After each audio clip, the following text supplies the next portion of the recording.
What was that? I just want to say from the bottom of my heart, I'd like to take this chance to apologize to absolutely nobody. What's up, everyone? Fucking Everything, the podcast coming your way. I love it. I mean, I think it's such a beautiful, simple name, too, because it just captures exactly what we're trying to talk about, which is fucking everything. Fucking everything, you know? Yeah. And that's how we were trying to stew about this idea of, like, what kind of podcast we want. Well, we knew we wanted to, like, not pigeonhole ourselves into, you know, one kind of topic area. So we wanted to address everything and just be real and raw. And, I mean, we want to talk about businesses. We want to talk about girls, dating, you know, mental health, you know, just the human experience, things of all that nature. And I'm excited to do it with two of my best friends. You know, this just kind of came overnight, and, you know, give it up to Dustin for helping us set everything up. But, you know, we're live now, baby. We're here, boys. Yeah, we're rolling. It's perfect, you know. It's freaking everything, you know. We're just going to cover all the main topics, you know, main subjects. What do you want to talk about? I guess, you know, I can't really pinpoint what I want to talk about. I kind of want to just, not yet, you know. I kind of want to just take it episode by episode, fill it out, let it be organic, natural, and just kind of, you know. I think you hit it there, going. like the organic piece of it. I think Absolutely. There's so many topics that we're going to hit on that will organically come to us. You know, like we were out last weekend hanging out. We went downtown Denver, and we were all over the place hanging out with other friends and bouncing around different bars and stuff. And I think, like, even just in those moments, there was already topics and stuff coming our way just from having casual conversation, which I think is pretty cool. I think it's good. I mean, nowadays everybody has a podcast, you know, and I'm a little bit biased though, but I feel like when we go out, people are drawing and a little bit more open to talk to us too, for some reason, you know, especially as a unit. You know, you put me individually, I'm like a wounded gazelle out there, but like you put me with my pack, you know, I'm going to be strong. And then it was funny because once we come in as a unit, then at the bar, we were all separated. You know, I was at one end of the bar talking to this group of people. You were over here talking to another group of people. Alan was at the bar, you know, with another group of people. So it's just a good vibe. It's just working the whole room, though. You know what I mean? But it also, yeah. And we all have that type of personality where we just kind of drive and, like, kind of just, you know, attract people to us, you know, naturally. And plus, you know, we're all good people, most importantly. And this Denver scene, we've all been about it for years. And, you know, we've gotten to meet a lot of good people, and we've kind of have gained that experience. And most importantly, we've kind of been through fucking everything. So we got 3 different stories here to tell, and 3 different opinions. And, well, yeah, we're ready to get it going. 3 different walks of life, you know. But I think that's what brought us together is that, like, genuinely, we're just, like, kind of the same on one level. It's just, like, what makes a core good person? Like, authenticity, for sure. Like, when I met you for the first time, I was like, at first I had, like, preconceived notions. I was like, oh, okay, this guy's the hot shot, you know, he's going to be a douchebag or something. But not because I came across that way, because we hadn't even met. No, exactly. I knew your cousin. He took all of this from whatever his cousin. It was just like, oh, you got to meet this guy, and he's like, oh, you know, it was a preemptively like, let me judge him before I met him. 100%, I judge that book by its cover, like 100%, which is like, you know, I'll admit it. When I'm wrong, but then it took about 5 minutes for me to, like, realize, and I feel like we were just homies right after that, you know. Yeah. No, I feel like you guys became friends a while ago. It's been about a decade. It's been about 10 years. It's been I mean, we were 12 and a half, I think now. I think I've been here almost 13, and it was like months in. Really? So yeah, it's been. And I think I met you when Chris was living at the Ritz-Carlton on the other side downtown, right off of Market. Or no, it was I think that was the Four Seasons. We don't talk about the Ritz here. Oh yeah. No. Right. That was Four Seasons exclusive. Yes. Yeah, exactly. The washroom at the Four Seasons. Good.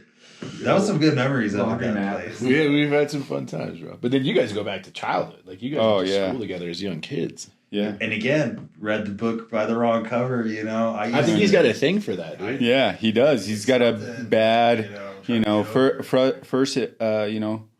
impressions aren't. First impression is not. It's not even a first impression because he didn't even meet us.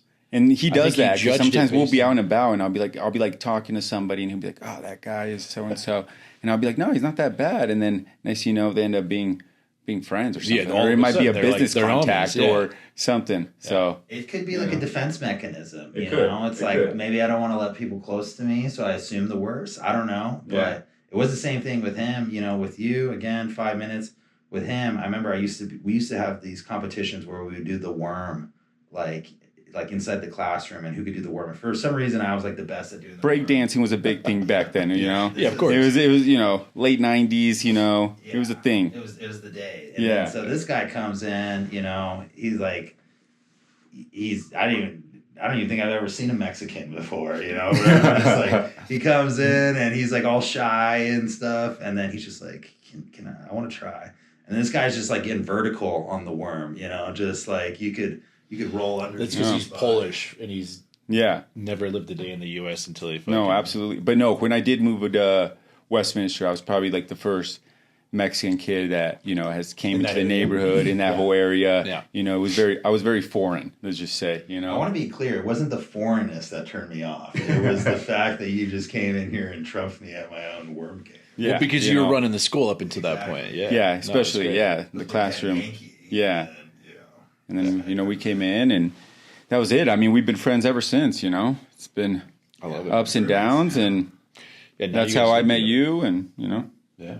yeah, And now this guy lives, 10 feet above me. That's true. yeah, I could just tell what kind of mood he's in by the sound of the footsteps. possibly. So Dustin, I grew up with Chris. I kind of know all his background. What about yourself? Like, where'd you grow up? What's your little bit of your background? Well, I grew up in Orange County, California, man. I was surfing and skating and snowboarding and motocross, all the things down in the OC. Lived there till I went to the Marine Corps. Was stationed down at Pendleton when I was in country. Got out of the Marines, went and worked for a big security firm up in LA. One of the best in the industry, if you ask me, Gavin DeBecker and Associates. And they taught me everything I needed to know as far as being a celebrity bodyguard, which is what I do now, which you guys both know. You guys have been around long enough and been around the shows and in LA with me and doing different shit. So, did the LA thing for quite some time doing that. Got married, had some kids. Inevitably got divorced. We moved here to Denver as a unit. But we have two beautiful kids and a great relationship with their mom, and it's fucking rad, man. I love it. Were you guys together in California? We were together forever in California. We met when I was in the Marines, and then had Caden and Riley, and then moved out here. Like I said, almost 13 years ago. And when you guys moved out here, were you still together or no? No. It was part of the divorce, but So in a way, you followed the family. Well, the kids. We decided as a unit to relocate. that we wanted to move. We wanted to move out of California anyways. We were talking about coming to Colorado anyways. We were going to look at places and come out here as a family before we decided to separate and inevitably get divorced. As life takes you that way. And but no, and I mean now here we are, and I love Colorado. There's so much shit to do, and I get a little bit of my roots because I get to go snowboard and mountain bike, and I kind of adjusted a little bit here and there with that. But the neighborhood I live in Colorado is built by the same neighborhood that the developer in Orange County. So it's got like the same vibe and the same feel, which is ironic. Or is that just like happen chance? No, I had no clue. I had no clue when we moved here. But it just happened to work out that way, and it was rad. It was super rad. So it felt like home, you know what I mean? And again, that was my Orange County growing up, but not LA, but it felt like home, and it's been rad, man. The kids have grown up here basically.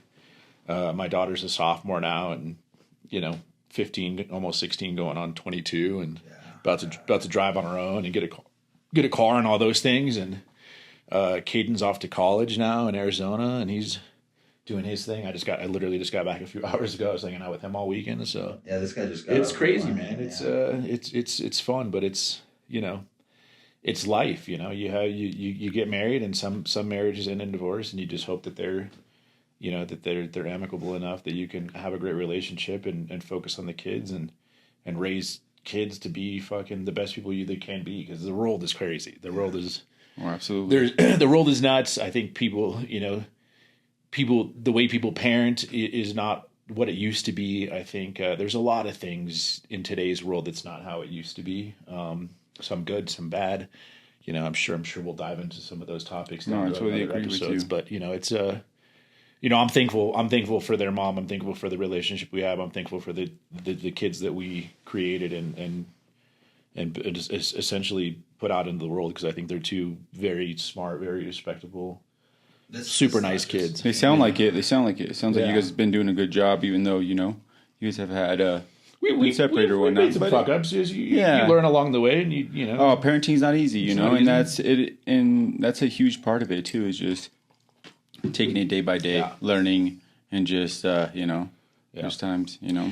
But we will get into the parenting piece in the next. Yes, episode. we will. We will. We're going to save all that. These two are parents. I'm not a parent. I'm a dog parent. Chris is a dog parent. But I had an. Well, we're all dog parents technically. So yeah. Well, I'm kind of like I'm like a dog stepdad. But yes, I have two kids of my own, two boys. But we'll get into that later. When the parents stick together, like the old school way, like the parents stick together, but they kind of hate each other, you know, and they can't ever really reach their full maximum potential as individuals.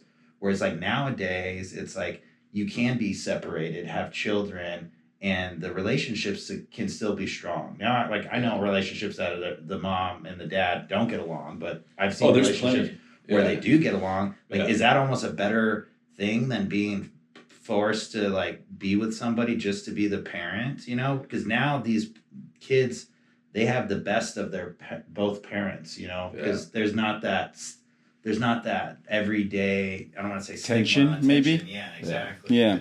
And listen, nothing's perfect. Sure, you know, we've definitely had our ups and downs, and we've trials and tribulations on what to do and how to raise the kids and how to cross those. And here we are getting back into the parenting thing, but I think it comes naturally having kids and being excited to talk about. You just jump on that subject. There's those topics that you have to get into, and you know, you don't want to talk about it. And if it's, you know, with them becoming teenagers and going out and staying overnights and sex and boys and girls, and there's so much shit there that, you know, we don't fucking know. Yeah. Their mom didn't know. I didn't know. We figured it out together. They figured it out. It's just one of those things that naturally happen. But that's where I'm at as teens. You got little ones. Yeah, I do. I got you know, I got a 9 and a 5-year-old. You know, they're great kids. They're, you know, they keep us busy. Yeah. Mom's great. She does a great job. You know, she doesn't live too far from me, so you know, we're still both close to the kids just in case anything happens. But yeah, like, you know, like we said, we're gonna dive all into that later on. You know, we could always we'll get more in depth. We're gonna do a whole parenting episode, and you know, Chris could ask the questions, and that's, you know, we'll cover it all, and you guys will get to, you know, especially our following, will get to know a little bit more about our situations and stuff. It's not bad, but it's learning. And what do you do for work? Let's bring the group together and tell. What I do for work is so my parents have had a trucking company here in the city of Colorado, in the state of Colorado, and we just move material around the city, like metro area. We do big highways, concrete removal. We do the parking lot for DIA. We do the runways for DIA for the planes. We've moved material through all different type of highways up in the mountains, and that has kind of opened another door for us to kind of, since, you know, we always had downtime with equipment, chasing parts and doing this. So my brother and I both opened up a diesel repair shop, also a retail store, just so we could save time and downtime, kind of keep everything in-house, let it rotate around. So we've been doing that for a few years. Things are going well, extremely busy, but still, super blessed, and never easy working with family. There's constant obstacles, and but most importantly, I appreciate everybody that's in it with us, and we, you know.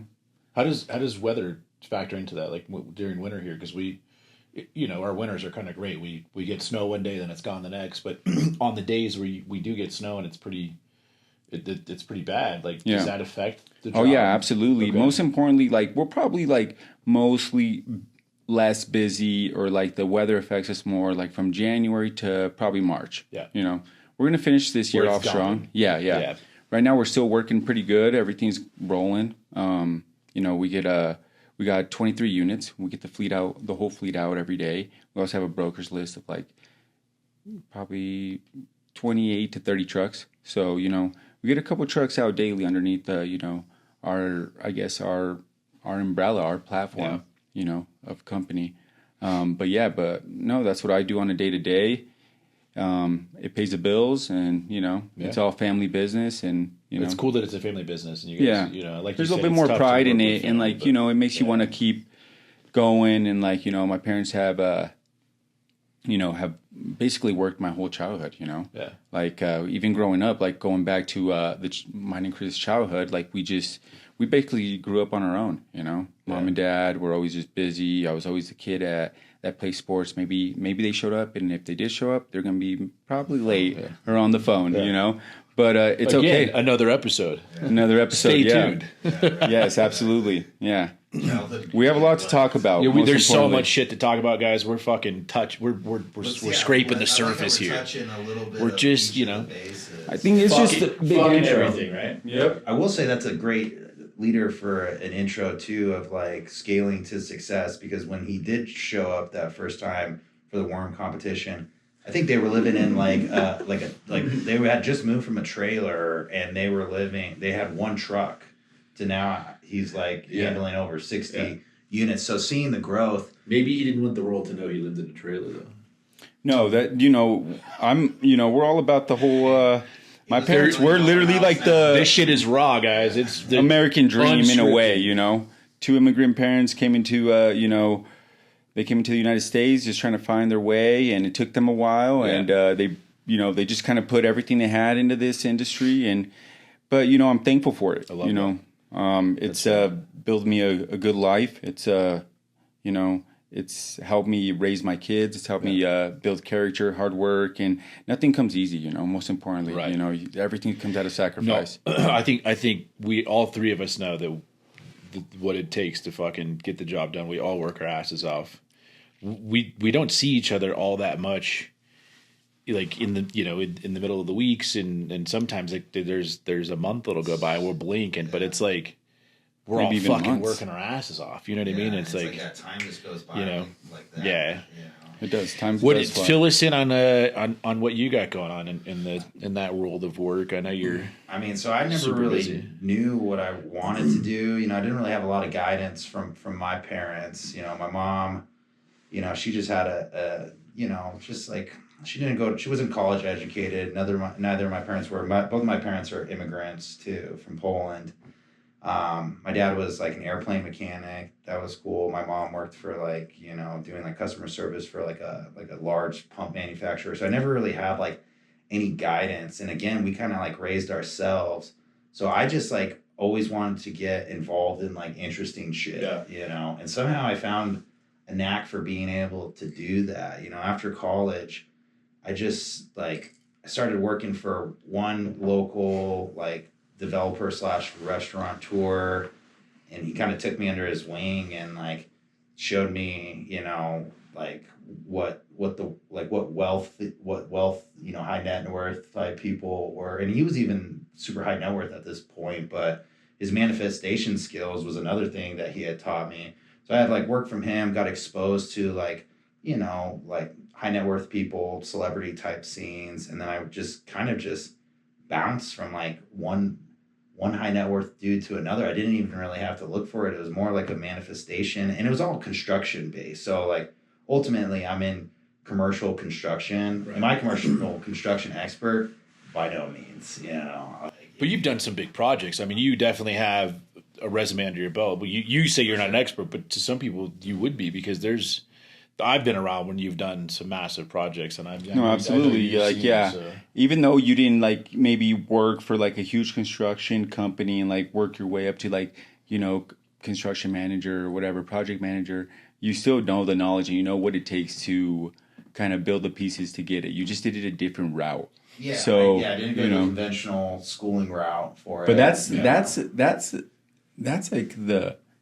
that's kind of like the dope thing about it. That's the beauty cool. about it for me is that like maybe I might not know, like I might not, if you put me as a project manager, I would not be able to be like the best project manager, but I could do project management, superintendent, estimating, negotiations, due diligence. Most importantly, you could sell. And the funny thing is like this job that I have now is the first job I've ever really had to sell. Well, when I had my own company, I guess there's technically you always have to sell a little bit, but this job I'm like first time ever selling, and like selling's always made me feel uncomfortable because I don't like being sold. Like salespeople used to give me the ick, and so it's kind of been a little bit of an adaptation, but I like it, and I'm always still looking. I already told you about. I think you naturally do it, and you don't know it. And maybe that's why it works, because it's not a forced thing. Because I just like. Well, that's how you got caught up in all these situations. You naturally sold yourself, right?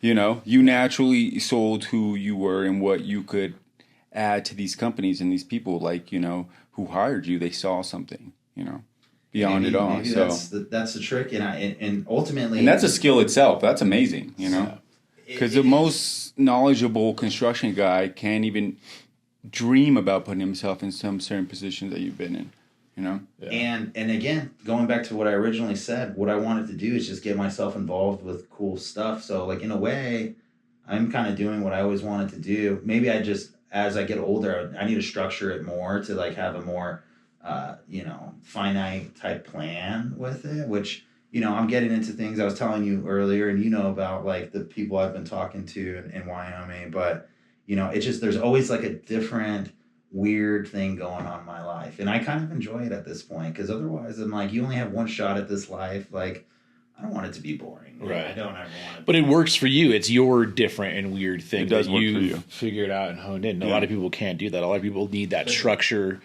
They need to go to their 9 to 5. They need to routine. To go to their desk and they do their thing. Yeah, it's different. Well, I think that's true. Yeah, that option kind of gets. Yeah. Right now, I have like a little bit more freedom than you guys have to. You guys are supporting other human beings. Yeah.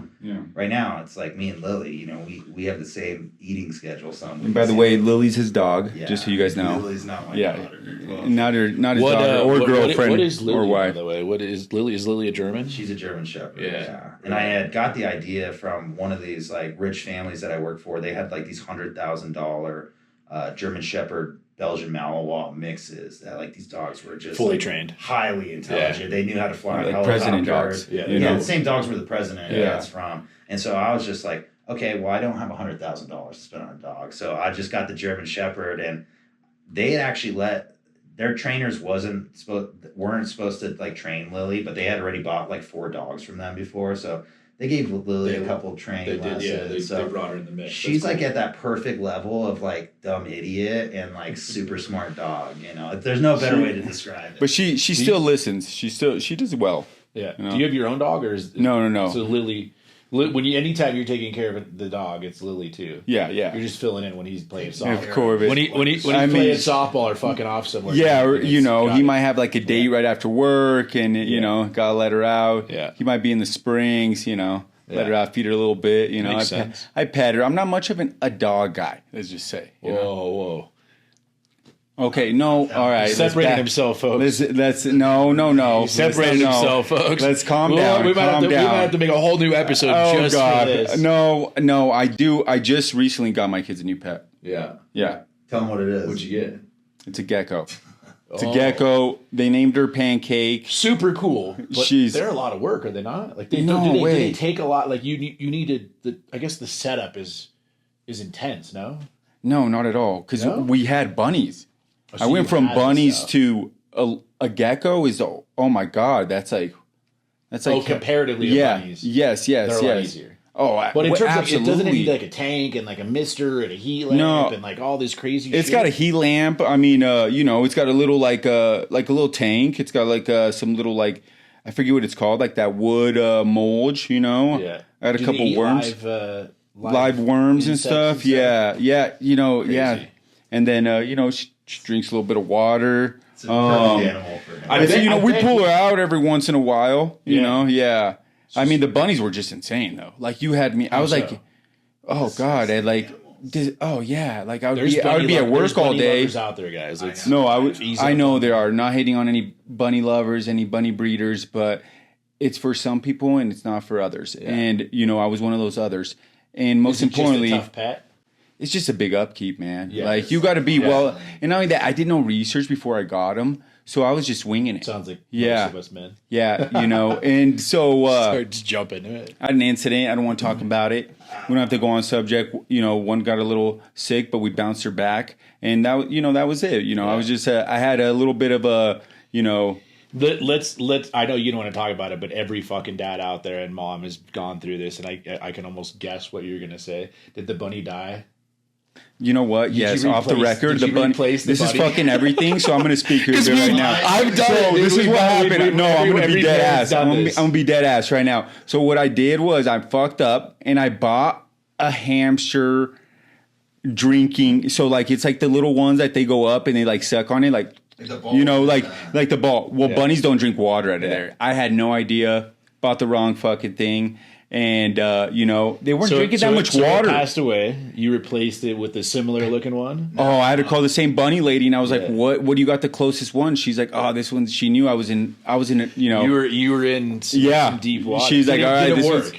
It worked, though. The boys had no idea. They're like, it definitely did. They were like, she changed little colors. I was like, guys, the season's changing. Changing, we're shedding a little bit, but we boxed up the other guy and we sent him off right, So they knew then? No, they never knew. Okay, so you sent him off right. They didn't know that 9-year-old doesn't believe in Santa anymore. It was hilarious. It was enough. But listen, the reason I push that is because, first of all, we're not holding shit back here. This is absolutely not. Like I said, we're covering it all. We're covering it all. But because we've all been there as parents.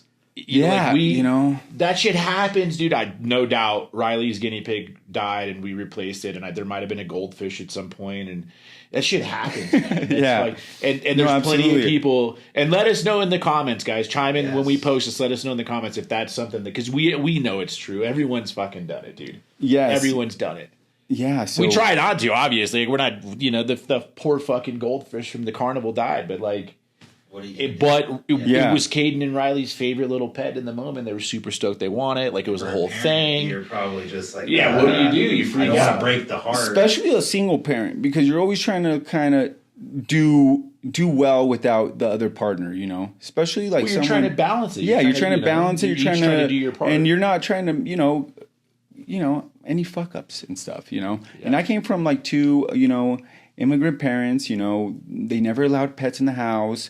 Type people, and we weren't raised with like kind of like knowing how to nurse pets, and just kind of like take care of them and love them, and just it was kind of. They just came from a culture where like they had dogs, they just were bred and fucking lived in a tire in the back shed. And we loved them. Get the animal, And just so we're clear here, this is episode 1, so. We're all over the fucking place. We're having fun with it. We decided we'd come in tonight and really not have any sort of topic because again, there's no script. Everything's off the cuff. Everything we're coming just right off the fucking dome. We're having fun with this. There's no script, but there is a topic before we go into it. We'll kind of stick with that, and you'll notice that as we go on. But tonight we were gonna have fucking fun. We decided to come in here. We made ourselves little cocktails and. We're gonna have fucking fun and run through it. We had a full studio set up for the past week, and we've been super fucking stoked on that. But we did have some technical difficulties, as always. Fun, it's all a learning process. It's But growing pains. It's been a blast, man. I'm stoked we're fucking doing it finally, and we've been talking about it for a long time. We threw it together overnight once we finally decided to pull the trigger, and we're like, yeah, let's fucking do it. And we're like, all right, well, let's go to dinner, and we hashed it out and. Put the name together and kind of put all of it together, and it's been fun. What I love is that we don't often. Well, I see him all the time, but like with you, I don't see you very often. But when I do, it feels like it's never been missed a beat, and it's like I have a busy schedule, you have a busy schedule, but even that first time we hung out, there's there's something that I love to do when we go out, which I don't know if it truly bothers you or not. I don't think it does. Oh, this is so stupid. But he's always bringing up it works. He loves this shit. It works 11 out of 10 times. Here's the crazy fucking thing. Let me set up real quick before he even gets into this shit.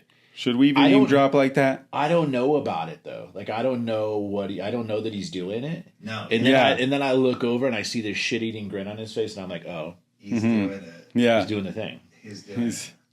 So what's the thing? Well, I don't want to tell his story. We didn't have to give names, into it, but you lay out the story. Again, he had mentioned, he does, professional private security for, celebrities, some of the most famous people in the world, and there happens to be one of them that, I really enjoyed. I'm a fan. Popular pop star. I'm a fan. I've been a fan. Oh, you can mention his name. It's public knowledge, bro. Okay. Well, yeah, there's magazine. You know this because it was a public. Well, that's the picture I was showing. I've always been a fan. So I would go to these girls and I would be like, "You see that guy over there?" And they'd be like, "Yeah." I'm like, "You know what he does?" And I'd be like, and then he would like walk. He'd see the shit eating grin. That was the cue for him to approach the group scenario right there, and then I would say the same thing every time. I'd be like, show him the picture.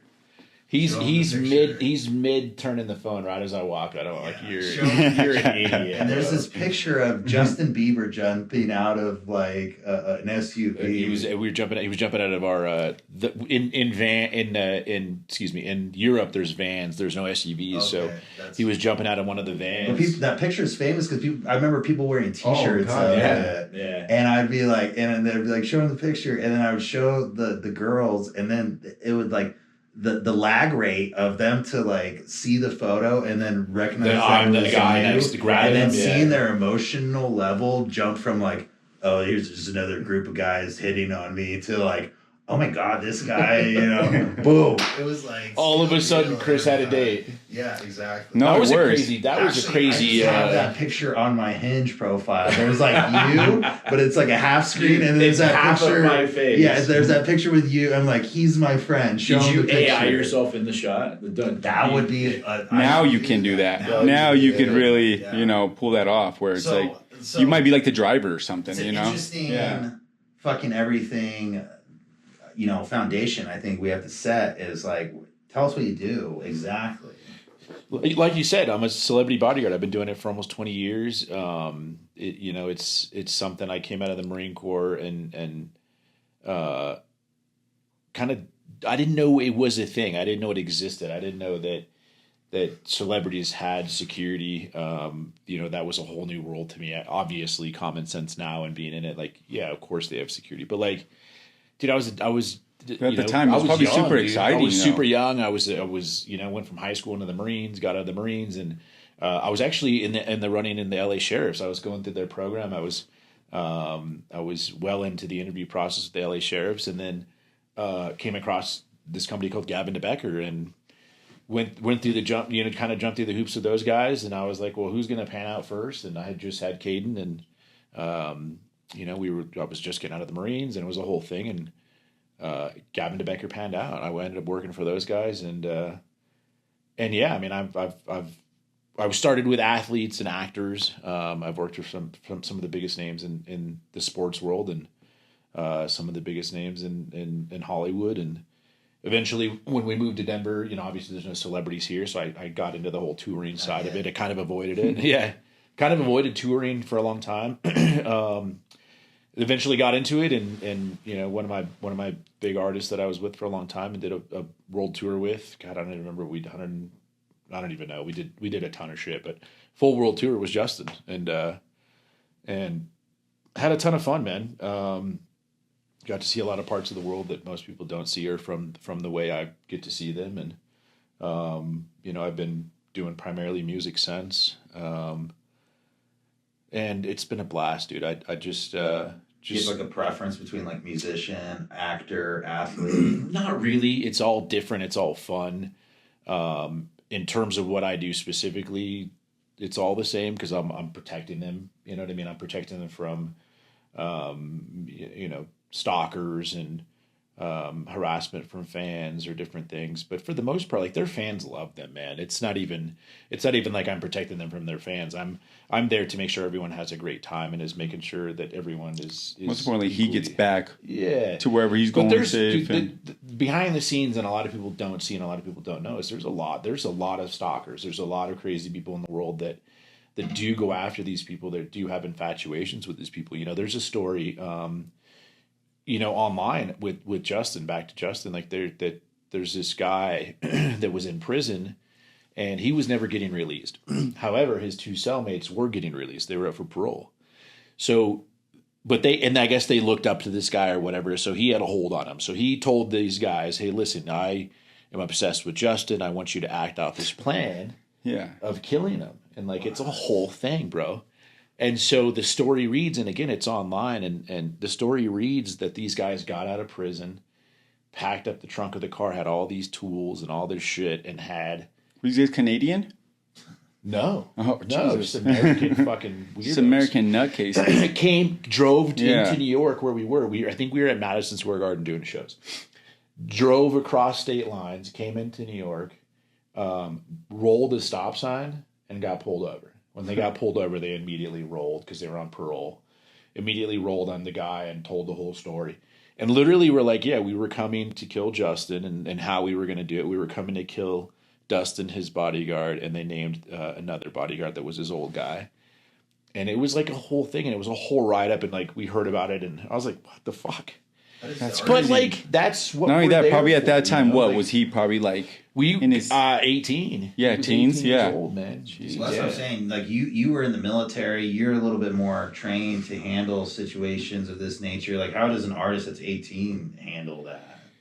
He doesn't have to, though. That's what he pays us to do. You know what I mean? Like, that's what these artists pay us to do. We make sure that they're as safe as possible no matter what we do. You know what I mean? And most importantly, the label is not going to let nothing happen to him. Well, again, it falls back on us. But again, here we are getting down a tangent. Let's not. This is a whole episode in itself. It is and a whole eventually episode will itself. Be a book. So yes, let's. Let's definitely. It's fun, dude.